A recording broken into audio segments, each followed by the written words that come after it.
Twaiko mu nshozi za Kiharo Markasano mu district ya Shema ahito ashanga abatura bine biniga ahabwo kushashurera utugabirya hagati y'emitwaro 10 kuzaha mitwaro 30 okutunga sente za PDM. Bakiruzo muntu yuwo bakwiha mu baretoriye bamwiho mu groupe riye bamuteko muri yuwo bakupinga bakanyawe emitwaro 25 naziho umwana ufurpo turya habwe chairman wa gurupu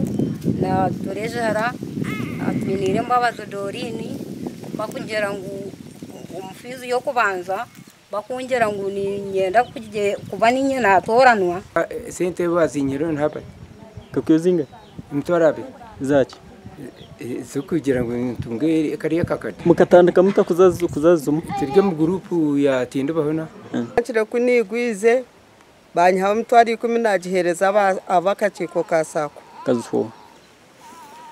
wakaciko kasako habate hati mugerant kan ko wagize ngo baza kunta yo ejirutu atka batantayo ata atotegereze ruterise atubagumana bambuzabuza Hariyo n'abatura bagurize embuzi z'abandi bakeguzo mu kaboxi okugira ngo bakatunga sente za PDM. Itwabe nyima tubona bwine munonga ahabukuba ko kugira oti ngureta sente utaresere sente tubarakora byemo esente umwe n'utazini amwe mutugwira mu mabanza tubentu yiruka tugenda tuguza chairman wa sako mbamwitandira abakirara mu abati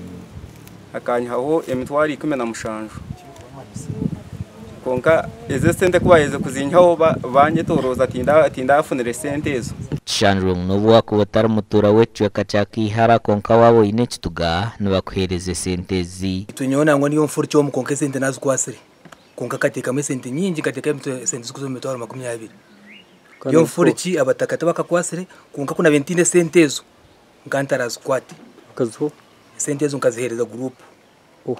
abatina na group yeyi kachairman wa PDM twagambaho n'abamwembebembezi basako ya PDM kandi batugira ngo sente bakabano bazahaba rukutasya data mu computer umuntu nabana yitera mu transporter katugire ngo naza nkishaka